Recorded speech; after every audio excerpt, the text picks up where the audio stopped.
નમસ્કાર વિદ્યાર્થી મિત્રો, કેમ છો? મજામાં ને? ઓકે, રીકેપમાં એવું મારે કહેવાનું આજે કે લાસ્ટ લેક્ચરમાં તમે ક્રિસ્ટલ ફિલ્ડ થિયરી CFT વિશેની ડિટેલમાં માહિતી મેળવી લીધેલી હતી. તમે વાંચી લીધું હશે, તૈયાર પણ કર્યું હશે. ઇઝી છે ને? સરળ જ છે. ઘણા બધા આ પડી જો, અને નથી વાંચવું હોય તો ના જ પાડવાના હતા. સરળ જ છે ભાઈ. ઓકે, આજે આપણે જે ટોપિક શીખવાના છીએ એ રંગ વિશેની માહિતી છે. આમ તો આપણે DNAF વિભાગના તત્વોમાં શીખી લીધેલું છે શોષણ ઉત્સર્જનની થિયરી. બરાબર? શોષણ નિશ્ચિત આવૃત્તિ ધરાવતા વિકિરણનું અને પૂરક રંગ તરીકે તમને નવો રંગ વ્યક્ત કરે. અને આપણે એ ચેપ્ટરમાં એવું પણ શીખી લીધું છે કે સંક્રાંતિ તત્વોના મોટા ભાગના આયનો રંગીન છે, રાઈટ? અને રંગ દેખાવા માટે ડી કક્ષકના અયુગ્મિત ઇલેક્ટ્રોન જવાબદાર છે. કારણ કે ડી કક્ષકોનું જે વિભાજન થાય ત્યારે આપણે કીધેલું તો યાદ છે ને કે તમે નવા ચેપ્ટરમાં મીન્સ કે સવર્ગ સંયોજનોમાં ક્રિસ્ટલ ફિલ્ડ થિયરી ભણવાના છો. CFT સિદ્ધાંત પ્રમાણે રંગ વ્યક્ત કરે.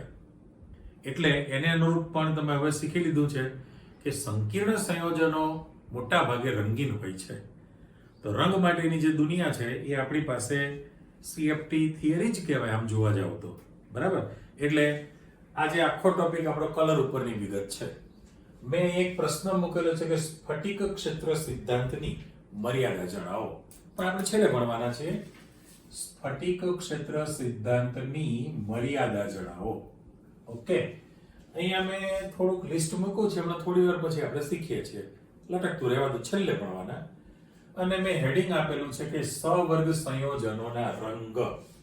કલર વિશેની જાણકારી તમે આપવાના છો. બીજું કે આપણા જે પ્રશ્ન છે એમાં TiH2O6 3+ નો રંગ તમારે CFT ક્રિસ્ટલ ફિલ્ડ થિયરી મુજબ સમજાવવાનું છે કે ભાઈ કલર શા માટે અને કેવી રીતે દર્શાવે છે. એ આપણો પ્રશ્ન આમ તો અંદર જ છે, પણ આપણે ઇન્ડિવિજ્યુઅલ બનાવી દીધું કે ભાઈ સંકીર્ણના રંગ પર લિગેન્ડની અસર તમારે સમજાવવાની છે કે ભાઈ લિગેન્ડની ફેરબદલી થાય તો કલર બદલાશે. ટૂંકમાં આખું લેક્ચર તમારું રંગ ઉપરની દુનિયા છે. ઓકે, તો પહેલામાં પહેલું આપણે એવું કહી શકીએ કે ભાઈ શબ્દમાં મોટા ભાગના સંકીર્ણ સંયોજનો. ચલો, મેં અહીંયા એવો શબ્દ મૂક્યો છે કે ભાઈ મોટા ભાગના સંકીર્ણ સંયોજનો રંગીન હોય છે. ઓકે, રંગીન છે. અને રંગ જે દર્શાવવાનો છે એ તમારી પાસે શોષણ ઉત્સર્જનની થિયરી પરથી તમને રંગ વ્યક્ત થશે. તો આપણે આ ભણી લીધેલું છે ને. શોષણ ઉત્સર્જનની જે વિગત તમને આપેલી હતી તે વખતે મેં વર્ણપટ જે મૂકેલો હતો આડો મૂકેલો હતો. આજે આપણે ગોળ લીટી મૂકીએ. ધારો કે શોષણ ઉત્સર્જન વર્ણપટમાં તમને એવું કહેવામાં આવે છે કે અહીંયા આપણે લાઇનિંગ મૂકી દઈએ અને કલર પણ મૂકીએ છીએ. ઓકે, તો 1 2 અને 3 લાઇનિંગ મૂકવી છે મારે. મેં આ પ્રકારની વિગત તૈયાર કરવી છે. હવે તમે જુઓ કે શોષણ જે થતું હોય એના કરતા કલર વિરુદ્ધ વ્યક્ત કરે. હું અહીંયા લખું છું જાંબલી, નીલો અથવા વાદળી. નીલો અને વાદળી. જાની વાલી, નીલો વાદળી. અહીંયા લીલો, પીળો, નારંગી અને રાતો કલર મૂકી દીધો. આપણો જે દ્રશ્ય વર્ણપટ હતો એમાં ખાલી આ બેમાં જ મેં ભેગું કરેલું છે. બરાબર? શોષણ ઉત્સર્જનની થિયરી પ્રમાણે એવું કહે છે કે તમારી પાસે જે દ્રશ્યમાન પ્રકાશ, દ્રશ્ય વર્ણપટ લખવું છે એટલે હું આખો શબ્દ ચેન્જ કરી નાખું. જો દ્રશ્યમાન પ્રકાશ તમારી પાસે જે છે દ્રશ્યમાન વર્ણપટ, એ દ્રશ્યમાન વર્ણપટમાંથી નિશ્ચિત આવૃત્તિ ધરાવતા વિકિરણનું શું કરે? શોષણ કરે. એટલે હું અહીંયા વિકિરણ શબ્દ મૂકી દઉં છું, રાઈટ? નિશ્ચિત આવૃત્તિ ધરાવતા વિકિરણનું કરશે શોષણ. તો એ તમને પૂરક રંગ, આ શોષણ થયું, જે શોષણ થયું છે એને અનુરૂપ તમને રંગ વ્યક્ત કરે, જેને આપણે પૂરક રંગ શબ્દ પણ વાપરીએ છીએ. હવે વિરુદ્ધ ઘટના થાય કે ભાઈ જો જાંબલી કલરની આવૃત્તિનું શોષણ કરે તો એ કેવો કલર આપે? પીળો કલર આપે. બરાબર? આની અંદર આ સામસામી છે ને, અને જો લીલા રંગનું શોષણ કરે તો લાલ કલર તમને વ્યક્ત કરે. એટલે ડાબી બાજુથી શોષણ કરે તો વિરુદ્ધ ખંડનો રંગ વ્યક્ત કરશે. આ આપણી થિયરી છે ઓરિજિનલ. હવે આની અંદર વિગત માત્ર એટલી જ થઈ કે ભાઈ ડી કક્ષકની અંદર અયુગ્મિત ઇલેક્ટ્રોન હોવા જરૂરી છે અને લિગેન્ડ પણ જવાબદાર છે. એટલે શોષણ ઉત્સર્જનના સિદ્ધાંત અનુસાર આખું જે છે ને બ્લોક કરી દઉં કે તમારી પાસે શોષણ ઉત્સર્જનની થિયરી પ્રમાણે એ રંગ વ્યક્ત કરે. હવે પ્રશ્ન એવો થયો કે દાખલા તરીકે તમારી પાસે આ એક સંયોજન છે, બરાબર? આ કોઈ પણ નમૂનો, સંયોજનનો નમૂનો શબ્દ મૂકી દઉં છું. હવે એની અંદર એ રંગ કેવી રીતે વ્યક્ત કરશે? તો જ્યારે આ નમૂનો છે એ નમૂનાની અંદર સફેદ પ્રકાશ, આપણે જે ડે લાઇટ બોલીએ છીએ, સૂર્યપ્રકાશ, એમાં થોડા રંગ કલર છે. એ તો તમે પ્રિઝમમાંથી પસાર કરો તો સ્પેક્ટ્રમ વર્ણપટ જાની વાલી પીનારા મળે. બાકી તો ડે લાઇટ બોલીએ છીએ. હવે કોઈ પણ સંયોજન છે એની અંદર સફેદ પ્રકાશ દાખલ થાય છે, બરાબર? આ શબ્દ મૂકી દઉં, સંયોજનનો નમૂનો છે. આ સંયોજનનો નમૂનો છે. એની અંદર જ્યારે સફેદ પ્રકાશ પસાર થાય ત્યારે શું થાય? એમાંથી જે સફેદ પ્રકાશ છે એમાંથી ચોક્કસ આવૃત્તિનું શોષણ થાય. સફેદ પ્રકાશમાંથી ચોક્કસ આવૃત્તિનું શોષણ થઈ જશે, બરાબર? અને પછી જ્યારે એમાંથી બહાર નીકળે, જ્યારે આમાંથી બહાર વ્યક્ત થતો હોય ત્યારે પૂરેપૂરો સફેદ પ્રકાશ રહેતો નથી. સફેદ પ્રકાશ ન રહે અને ચોક્કસ રંગ તમને વ્યક્ત કરે અને એના કારણે એ સંયોજન તમને રંગીન દેખાશે. ફરી બોલું છું, અથવા અટપટું લાગે તમને કે ભાઈ કોઈ પણ સંયોજનનો નમૂનો છે, એ નમૂનામાં જ્યારે સફેદ પ્રકાશ દાખલ થતો હોય, અંદર સફેદ પ્રકાશ જે છે એ એનો અંદરની તરફ આમ મૂકી દઈએ, રાઈટ? સફેદ પ્રકાશ સંયોજનમાં જાય છે. એ સફેદ પ્રકાશમાંથી નિશ્ચિત આવૃત્તિ ધરાવતા વિકિરણનું શું કરે? શોષણ કરે. શોષણ થઈ ગયું એની અંદર, અને બાકીનો જે પ્રકાશ છે એને પાછો બહાર વ્યક્ત કરવો છે. સફેદ રહેવો જોઈએ ને, પણ એ તમારી પાસે સફેદ રહેતો નથી. સફેદ ન રહે પણ ચોક્કસ રંગ તરીકે વ્યક્ત કરે, એટલે આપણને સંયોજન રંગીન દેખાય છે. અને આપણી જે ચર્ચા હતી કે ભાઈ કે બેનો પર જાંબલી રંગનું છે, તો તમને જાંબલી કલર દેખાય છે, એનો વ્યક્ત કરેલો કલર કહેવાય પૂરક રંગ છે, પણ એનું શોષણ વિરુદ્ધ ખંડમાંથી થયું ને.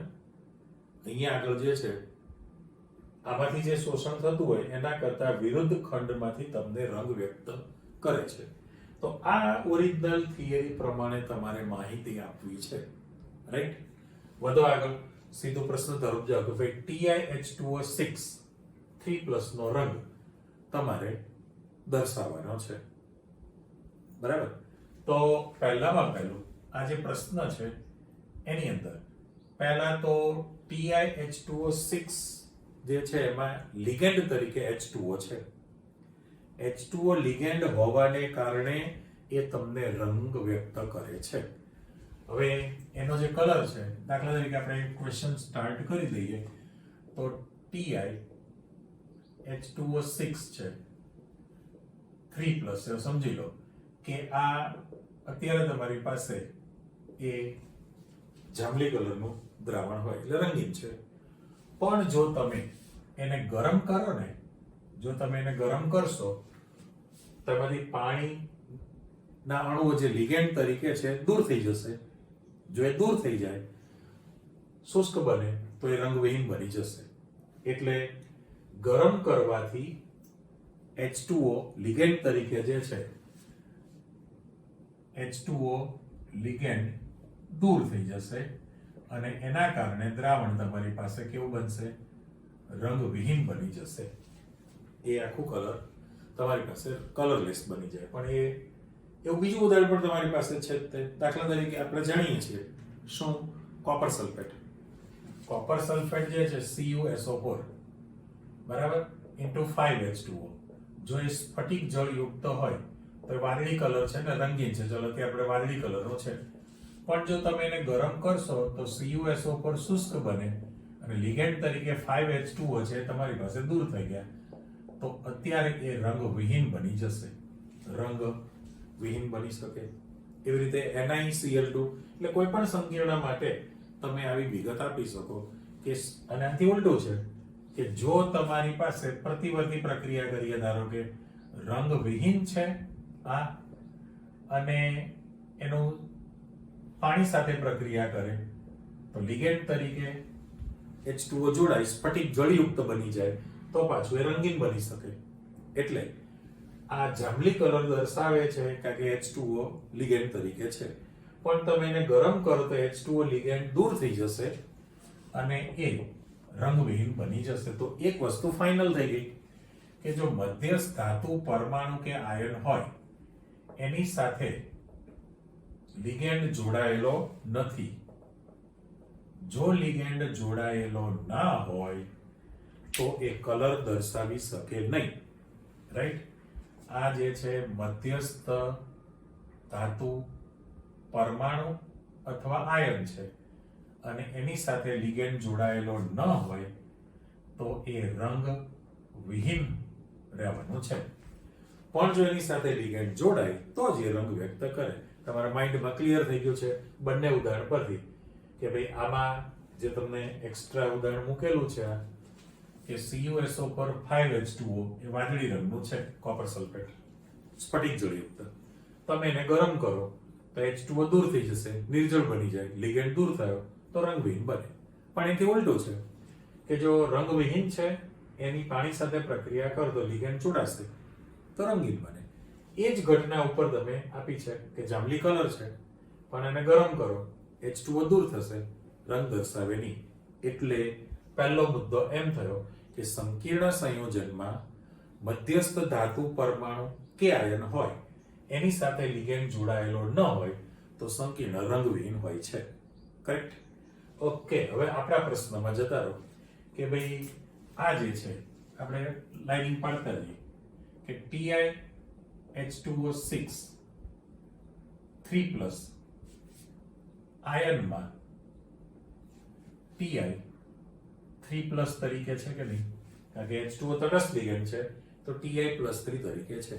અને Ti+3 ની ઇલેક્ટ્રોન રચના જો તમે લખો, ઇલેક્ટ્રોન રચના, તો આપણી પાસે આર્ગોન 18 પૂરા 3D 18 ને 2 ઓરિજિનલ, જો 18 ને 2 20 ને 1 21 છે ને, Ti+3 તરીકે રાખવું છે. એટલે એક્ચ્યુઅલી તો ટિટેનિયમ કયો નંબર છે? Scandium titanium 22 number. એટલે 18 ને 2 20 ને 2 22 છે ને ઓરિજિનલ. એમાંથી Ti+3 કરીએ તો 4s માંથી 2 ઇલેક્ટ્રોન જશે એટલે 4s 0 અને આમાંથી 1 ઇલેક્ટ્રોન જશે એટલે 3D 1 એનું ઇલેક્ટ્રોન બંધારણ તૈયાર થયું કહેવાય. Ti+3 આયન આ જે સંકીર્ણ આયનમાં TiH2O6 3+ સંકીર્ણ આયનમાં Ti+3 તરીકે છે અને એનું જે ઇલેક્ટ્રોન બંધારણ છે એ 3D1 4s0 થયું કહેવાય. અને પાછું એ પોતે સંકીર્ણ તો કેવું છે? Ml6 અષ્ટફલકીય છે ને. આ સંકીર્ણ જો Ml6 અષ્ટફલકીય હોય તો પરિસ્થિતિ કેવી થવાની છે? અષ્ટફલકીય રચના માટે તમે સમજી લીધું છે લાસ્ટ લેક્ચરમાં કે ભાઈ 1 2 3 અને 2 કક્ષકો તમારી પાસે ઉપર રહેશે. એટલે આ જે કક્ષક બની છે એ T2G અને આ કક્ષક છે EG. આપણે એ શબ્દ મૂકી કે ભાઈ ધરાવસ્થા છે. તો ધરાવસ્થાની અંદર જેની ઇલેક્ટ્રોન રચના છે, ઇલેક્ટ્રોન રચના એ T2G માં 1 ઇલેક્ટ્રોન છે. પણ જ્યારે એ નિશ્ચિત આવૃત્તિ ધરાવતા વિકિરણનું શોષણ કરે, hν આવૃત્તિ ધરાવતા વિકિરણનું જો એ શોષણ કરે તો પરિસ્થિતિ એવી થવાની છે કે એમાં જે 1 2 3 અને આ તમારી પાસે બે કક્ષક છે એમને બધી આ Eg અને આ T2G, બરાબર. પણ અત્યારે જે લખશું એ આપણી પાસે ઉત્તેજિત અવસ્થા તૈયાર થઈ કહેવાય. હવે ઉત્તેજિત અવસ્થામાં પરિસ્થિતિ શું થઈ તો આપણી શોષણ ઉત્સર્જનની થિયરી કહેવાય કે ભાઈ નિશ્ચિત આવૃત્તિ ધરાવતા વિકિરણનું શોષણ કરે અને એના કારણે આ T2G માં જે ઇલેક્ટ્રોન છે એ સંક્રમણ પામીને ક્યાં જતો રહેશે? Eg કક્ષકમાં જતો રહેશે. એટલે નિશ્ચિત આવૃત્તિ ધરાવતા વિકિરણનું એને કર્યું શોષણ. શોષણ કરવાને કારણે ડી કક્ષક જે વિભાજન થયેલું હોય Ml6 માં, તો આ જે ઉત્તેજિત થઈને ઇલેક્ટ્રોન T2G માંથી ક્યાં જતો રહેલો છે? Eg માં જતો રહેશે. એટલે જો આપણે ઇલેક્ટ્રોન બંધારણ લખવું હોય તો ધરાવસ્થાની જે ઇલેક્ટ્રોન રચના છે એ T2G1 અને Eg 0 લખાય કે નહીં? ઓકે. પણ અહીંયા જ્યારે તમે લખશો તો ઉલટું થઈ ગયું ને, T2G જે છે એ 0 થાય અને Eg ની અંદર એક ઇલેક્ટ્રોન જતો રહેલો છે. આપણે ઉત્તેજિત અવસ્થા માટે મૂકી દીધેલું છે. કરેક્ટ. પેલી ધરાવસ્થાની ઇલેક્ટ્રોન રચના થઈ, આ ઉત્તેજિત અવસ્થાની ઇલેક્ટ્રોન રચના તૈયાર થયેલી છે. એટલે શોષણ થઈને નિશ્ચિત આવૃત્તિ ધરાવતા વિકિરણનું શું કરે છે? શોષણ કરે. અને એના કારણે એ T2G માંથી ઇલેક્ટ્રોન સંક્રમણ પામીને જતો રહેલો છે Eg કક્ષકમાં જતો રહે. પણ એ ત્યાં ગયા પછી હવે એ જે આપણને જાંબલી કલર આપશે તો જે શક્તિનું શોષણ કરશે એ કેવા પ્રકારનું? તો કે લીલા વાદળી રંગના પ્રકાશનું શોષણ કરે. અહીંયા શબ્દ મૂકું છું, લીલો વાદળી કલરના પ્રકાશની આવૃત્તિનું શોષણ કરે અને ઉત્તેજિત બને. પણ જ્યારે પાછો ઇલેક્ટ્રોન આવી જાય પૂરક રંગ તરીકે, ત્યારે એ તમને પૂરક રંગમાં જાંબલી કલર દર્શાવે છે. એ તમને જાંબલી કલર દર્શાવતો હોય છે. એટલે આ એકચ્યુઅલી તો શેના પ્રમાણે થયું? સ્ફટિક ક્ષેત્રવાદના સિદ્ધાંત પ્રમાણે, CFT થિયરી પ્રમાણે તમે રંગની ચર્ચા કરી, બરાબર? એમાં શોષણ અને ઉત્સર્જનની જ ઘટના બની છે. રેડી? ઓકે. પણ હવે તમે આગળ વધશો કે ભાઈ સંકીર્ણ પર રંગની અસર તમારે સમજાવી છે, તો એમાં સીધા સમીકરણમાં જઈએ છીએ. દાખલા તરીકે એમાં ધ્યાન રાખો, એકદમ સરળ છે. તમારી પાસે ઉદાહરણ છે કે ભાઈ NiH2O, NiH2O6 2+ છે. નિકલ છે મધ્યસ્થ ધાતુ તરીકે. NiH2O6 2+ જે તમને આપેલું છે એ નો કલર લીલો રંગ છે. આ લીલા રંગનું છે, બરાબર? હવે એની અંદર જો તમે લિગેન્ડ બદલો, દાખલા તરીકે તમે લિગેન્ડની ફેરબદલી કરો તો એમાં કલર પણ તમારી પાસે બદલાઈ જશે. એ કલર બદલાવા માટેનું કારણ શું છે? તો જે નિકલના મોટા ભાગના અક્ષર લીલા રંગના હોય, કરેક્ટ? એટલે NiH2O6 2+ નો કલર લીલો છે. અને એમાંથી જ્યારે લિગેન્ડની ફેરબદલી કરવામાં આવે તો કલર પણ તમારી પાસે બદલાશે. પણ હવે આ જે સંકીર્ણ છે એ તમારી પાસે Ml6 નું ઉદાહરણ લીધેલું છે. Ml6 સંકીર્ણ છે. એના માટે મારે માત્ર એક જ વસ્તુ એવી આપવાની કે આ તમે નિકલ છે, બરાબર, અત્યારે H2O 6 Ml6 તરીકે મૂકેલા છે. એટલે માની લો કે હું આ તમારી પાસે આમ તૈયાર કરી દઉં તો H2O ઓક્સિજન મૂકવો પડે, H2O, અહીંયા પણ H2O અને OH2 લખવું પડે, અહીંયા પણ મારે OH2 લખવું પડે. તો આ જે સંકીર્ણ મેં તૈયાર કરેલું છે એ બધા જ ચલો હું સવર્ગ બંને નિશાની પણ મૂકી દઉં ફરજિયાત. તો અત્યારે જે સંયોજન મૂકેલું છે એ તમારી પાસે અષ્ટફલકીય Ml6 પ્રકારનું સંકીર્ણ અને એની આપણે રચના કરી 2+ મૂકી દીધેલું છે, બરાબર?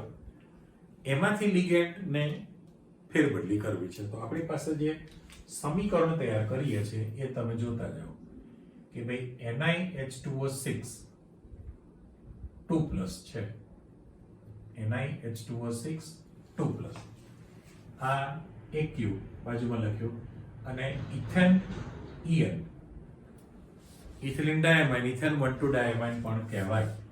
એની તમે જો પ્રક્રિયા કરો તો પરિસ્થિતિ કેવી થવાની છે કે ભાઈ અહીંયા આગળ સંકીર્ણમાં H2O4 થાય અને એક EN બનશે. બરાબર? આ AQ અને પ્લસ કરીને હું અહીંયા રાખું છું પ્લસ તમારી પાસે કેટલા ટ્વાઇસ H2O તમે દૂર કર્યા છે. ટ્વાઇસ H2O દૂર થયા એટલા માટે કે જ્યારે તમે અહીંયા આગળ જોડાણ કરશો તો અંદાજ તમને આવી જ ગયેલો છે કે ભાઈ નિકલ છે, નિકલ એની સાથે હું આ રીતે મૂકી દઉં EN. આ તો તમારા ઓરિજિનલ કોણ છે? H2O છે ને. ચલો આમાં હું H2O, આ H2O, H2O અને અહીંયા પણ H2O જ હું આપી દઉં. બરાબર? હવે ધ્યાન રાખો તમે કે આ ઇથેન 1,2 ડાયમાઇન જોડાણો છે એ કેટલા સવર્ગબંધ બનાવે? 2. 2 સવર્ગબંધથી EN નો અણુ જોડાય. પણ સંકીર્ણ તો તમારું કેવું છે? Ml6 જ છે. એટલે પરિસ્થિતિ એવી થઈ કે આને ચોરસ કૌંસ ખાસ મૂકું છું ને 2+ છે. બરાબર? એટલે માઇન્ડમાં ક્લિયર થઈ ગયું કે ભાઈ EN નો એક અણુ જોડાશે તો તમારી પાસે 2 પાણીના અણુ મુક્ત કરવા પડે. એક EN જોડાણો છે પણ કલર તમારી પાસે ચેન્જ થવાનો છે. કલર જે છે એ તમારી પાસે બદલાતો રહેશે. આ લીલા રંગનું હતું એની બદલે તમારી પાસે વાદળી લીલો બને. વાદળી લીલો કલર બનતો જાય અને ફરી પાછું આ જે NiH2O4 અને EN લખેલું છે. બરાબર? એને કૌંસ એટલા માટે નથી કરતા અને ફરી પાછું જો તમે EN સાથે પ્રક્રિયા કરો તો EN ના 2 અણુ કરવા છે. એટલે હવે NiH2O ટ્વાઇસ થાય, EN ટ્વાઇસ થશે આ રીતે.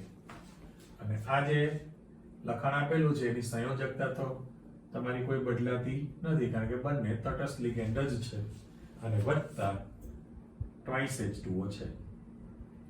અને હજુ ત્રીજી શક્યતા, ત્રીજું પહેલા મૂકી દો કે ભાઈ NiH2O ટ્વાઇસ EN ટ્વાઇસ છે અને એની ફરી પાછી તમે EN સાથે પ્રક્રિયા કરો તો H2O નીકળી જશે અને તમારી પાસે EN થ્રાઇસ બની જાય, 2+ બને અને ટ્વાઇસ H2O છે. તમે મિક્સ ન કરતા એટલે પહેલા તો જો અહીંયા ટ્વાઇસ H2O 2 પાણીના અણુ તમે દૂર કર્યા એના નીચે મેં નિશાની મૂકી દીધેલી છે અને 3 સમીકરણોની અંદર મિક્સ ન કરો એટલે લાઇનિંગ પાડી દો. જો આ તમારું પહેલું સમીકરણ હતું, ત્યાર પછી બીજું સમીકરણ છે અને આ ત્રીજું સમીકરણ છે અહીંયા મેં છગડીયો કૌંસ કરી દીધેલો છે. એટલે હવે જે કલર ચેન્જ થયો છે લીલા રંગનો હતો એમાંથી EN લાગે તો લીલો વાદળી રંગ બનશે. પછી આમાંથી જે બનશે એ લીલો વાદળી છે એમાંથી કલરમાં ફેરબદલી કેવી થવાની છે આપણે મૂકીએ. જો આનો ઓરિજિનલ લીલો રંગ છે એમાંથી EN જ્યારે બનશે ત્યારે વાદળી અહીંયા જે છે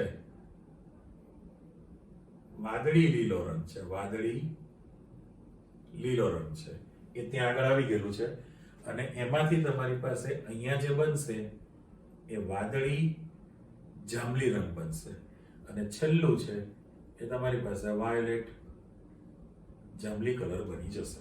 એટલે હું કલર જે છે એના મૂકી દઉં છું કે ભાઈ વાદળી લીલો છે, એ વાદળી જાંબલી બનશે અને એટલે વાદળી ને જાંબલી એમ મોરપીંછ જેવો કલર તમને દેખાય.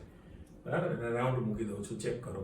એટલે એક વસ્તુ ફાઇનલ થઈ ગઈ કે જો સંકીર્ણની અંદર લિગેન્ડ બદલાય, લિગેન્ડની ફેરબદલી થાય તો સંકીર્ણનો રંગ પણ બદલાઈ જતો હોય છે. એટલે અહીંયા લિગેન્ડની ગેરહાજરી હોય તો રંગવિહીન છે કારણ કે ઇલેક્ટ્રોન નથી એની અંદર ડીડી શક્ય ન હોય સંક્રમણ. પણ લિગેન્ડ બદલાય તો કલર પણ તમારી પાસે બદલાય છે. આ કલરની માહિતી તમે આપી દીધી. ઓકે, હવે તમારા પહેલા પ્રશ્ન તરફ જતા રહો કે સ્ફટિક ક્ષેત્ર સિદ્ધાંતની મર્યાદા જણાવો. તો પહેલા તો આપણે એમ કહી દઈએ કે CFT થિયરી પ્રમાણે તમે કોઈ પણ સંકીર્ણ સંયોજન છે એ સંકીર્ણ સંયોજનની બનાવટ છે, એની બનાવટ કેવી રીતે બનાવી શકાશે, એનું રચના અથવા તો બંધારણ છે, એના રંગ વિશેની માહિતી અને એના ચુંબકીય ગુણ વિશેની મહદઅંશે તમે જાણકારી મેળવી શકો છો. ફરી કે ભાઈ CFT સિદ્ધાંત પ્રમાણે સંકીર્ણ સંયોજનની બનાવટ છે, એનું બંધારણ, બંધ વિશેની જાણકારી, કલર રંગ વિશેની, ચુંબકીય ગુણ વિશેની મહદ અંશે માહિતી તમે જાણી શકો છો. આની માહિતી મેળવી શકાય. છતાં પણ આ સિદ્ધાંતની કેટલીક મર્યાદા છે. શું મર્યાદા? તો આપણે અહીંયા 1 નંબર આપવું છે અને 2 નંબર આપવું છે અને 3 નંબર આપવું છે. મિક્સ ન કરતા એટલે હું જરા લાઇનિંગ આપી દઉં. આ બહુમાનનું સ્ટેટમેન્ટ તમારી પાસે આવી ગયેલું છે કે ભાઈ મહદ અંશે તમે આ જે છે મહદ અંશેની જાણકારી મેળવી શકો. હવે લિગેન્ડની જે પ્રબળતા છે, લિગેન્ડની પ્રબળતાનો ક્રમ આપણે મૂકવો છે. મેં શોખથી તમને થોડાક લિગેન્ડ મૂકેલા હતા, બરાબર? શું કીધેલું કે Cn- સૌથી વધુ પ્રબળ લિગેન્ડ, N આવે એટલે NH3 લખતા હતા, H આવે એટલે H2O લખતા, O આવે એટલે OH લખતા, ત્યાર પછી તમે Cl- ને F- લખતા હતા. એ થોડાક લિગેન્ડની પ્રબળતા હતી. પણ એ લિગેન્ડની પ્રબળતા અને સ્પેક્ટ્રોગ્રાફી શ્રેણી કહેવાય, બરાબર? સ્પેક્ટ્રોગ્રાફી શ્રેણી શબ્દ વાપરવામાં આવે છે. એ પ્રાયોગિક રીતે મેળવવામાં આવે. પહેલા તો એ નક્કી કરી નાખો કે લિગેન્ડની પ્રબળતાનો જે ક્રમ છે એ એક તો પ્રાયોગિક રીતે પ્રકાશના શોષણને આધારે નક્કી કરવામાં આવે છે. પ્રાયોગિક રીતે કયા પ્રકારના પ્રકાશનું શોષણ કરશે અને કેવો રંગ વ્યક્ત કરે એની જાણકારીને આધારે પ્રબળતાનો ક્રમ નક્કી કર્યો છે. એમાં આ વધતો ક્રમ છે તો I- છે એ સૌથી ઓછો પ્રબળ છે, એટલે પ્રબળતાનો ક્રમ વધતો મૂકીએ છીએ. એટલે I- કરતા Br- વધુ પ્રબળ. આ તમારી પાસે SCn- છે, થાયોસાયનાઇડ કહે છે ને, એની પ્રબળતા એના કરતા Cl- ની, S2-, F-, OH-, આ C2O4 2- ઓક્ઝેલેટ છે, એના કરતા H2O તટસ્થ, NCS, EDTA 4- ઇથિલિન ડાયમાઇન ટેટ્રાએસિટેટ આપણી પાસે, NH3 એમોનિયા, ઇથેન 1,2 ડાયમાઇન છે, Cn- છે અને છેલ્લે કાર્બન મોનોક્સાઇડ છે. આ તમારા પાઠ્યપુસ્તકની અંદર ક્રમ આપેલો છે. એ તમે 2-3 વખત લખો એટલે યાદ રહી જશે.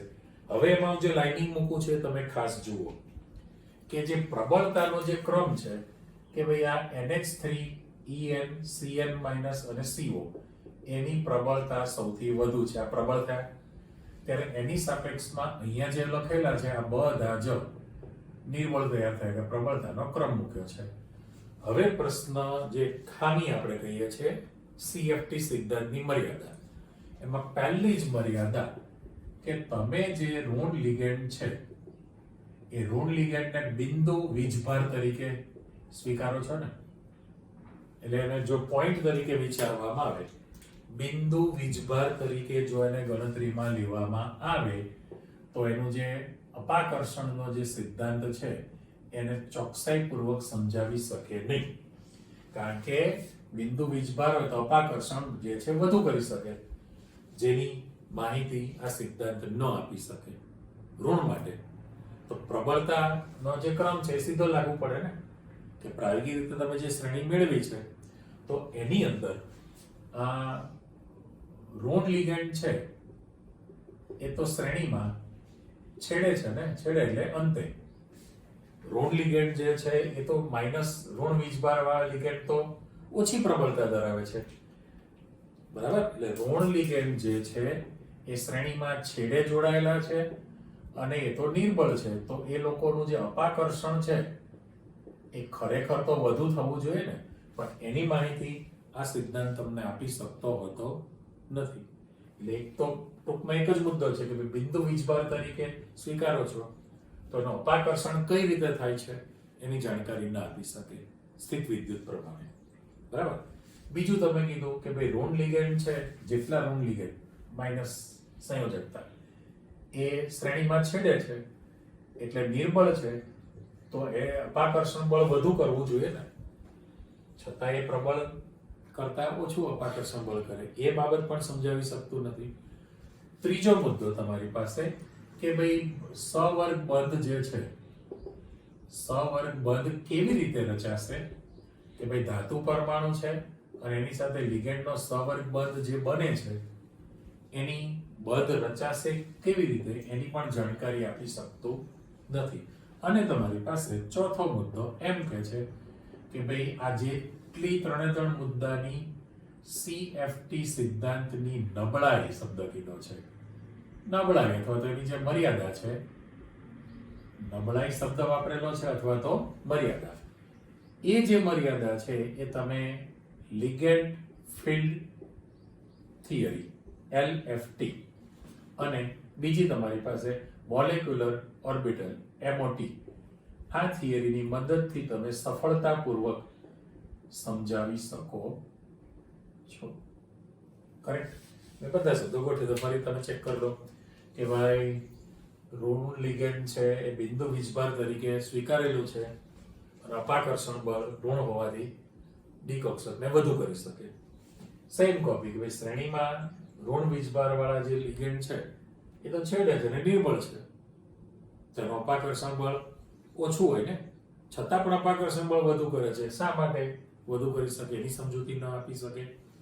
અને ત્રીજી બાબત કે ધાતુ અને લિગેન્ડ સાથે જે સવર્ગ બંધ કઈ રીતે રચાશે એની પણ જાણકારી નથી આપી શકતું, કારણ કે આયોનિક બંધ, સહસંયોજક બંધ, સવર્ગ બંધ કયા પ્રકારનો છે એ ચોકસાઈ ન થઈ શકે CFT, કારણ કે CFT આયોનિક બંધ કે છે, વાસ્તવમાં સવર્ગ બંધ બને છે, તો કઈ રીતે બન્યું એની જાણકારી ન આપી. તો આ જે CFT સિદ્ધાંતની મર્યાદા કહો કે નબળાઈ કહો, એની ચોખવટ લિગેન્ડ ફિલ્ડ થિયરી અને મોલેક્યુલર ઓર્બિટલ થિયરી આ બે સિદ્ધાંત પછી આસાનીથી સમજાવી શકે છે. એટલે ઇન શોર્ટ એ તમને બનાવટ છે, બંધારણ, રચના, રંગ અને ચુંબકીય ગુણની મહદઅંશે જાણકારી આપે, પણ ડિટેલ તમને ન આપી શકે. એટલે તમે આ આખા લેક્ચરની અંદર રંગ માટેની જે ચર્ચા છે એ તમે જોઈ લીધી. બરાબર? એકદમ સિમ્પલ છે. ફાઇનલ લિગેન્ડ થી જ રંગ વ્યક્ત થાય અને લિગેન્ડની પ્રબળતા બદલાય,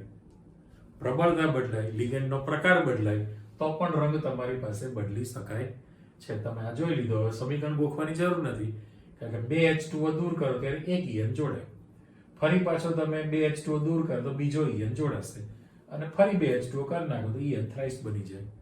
લિગેન્ડ બદલાવાથી રંગ પણ બદલાઈ જશે. એટલે જે D અને F વિભાગમાં જે રંગનો સિદ્ધાંત હતો સંક્રાંતિ તત્વો માટે, એ જ વસ્તુ સંકીર્ણ સંયોજન માટે વિપાટન સ્પ્લિટિંગ ડીકક્ષકોનું વિભાજન થવાથી જે ધારાવસ્થામાં જે ઇલેક્ટ્રોન છે અયુગ્મિત એ દૃશ્યમાન પ્રકાશના વિકિરણમાંથી નિશ્ચિત આવૃત્તિનું શોષણ કરે, ઉત્તેજિત બનીને ઊંચા ઉર્જા ધરાવતી ડીકક્ષકમાં જાય, જેને આપણે DD સંક્રાંતિ કહેલું છે. પણ જ્યારે મૂળ અવસ્થામાં આવે પાછો ત્યારે એની શોષેલી આવૃત્તિને અનુરૂપ રંગ વ્યક્ત કરે, એને આપણે પૂરક રંગ છે. અને જે આવૃત્તિ શોષી છે એની વિરુદ્ધ રંગ તમને આપી શકે છે. હવે એની તરંગ લંબાઈ અલગ હોય નેનોમીટરમાં, એ તો ગોખી શકાય નહીં, પણ જનરલ તમે આ પ્રમાણે જોઈ શકો છો કે ભાઈ જે શોષણ કરે એના કરતા વિરુદ્ધ રંગ આપવાનો હોય છે. ઓકે, એટલે આ બધી થિયરી તૈયાર કરી રાખો. તમારી પાસે ચેપ્ટરનો ધી એન્ડ આવી ગયેલો છે. બરાબર? પાછળનો સંકીર્ણની ઉપયોગિતા બધી છે અને કાર્બોનિલ સંયોજનોની જાણકારી, એ બે વસ્તુ તમે ભણી લો એટલે ચેપ્ટરની પૂર્ણાવતિ. ઓકે, આવજો, મળીએ.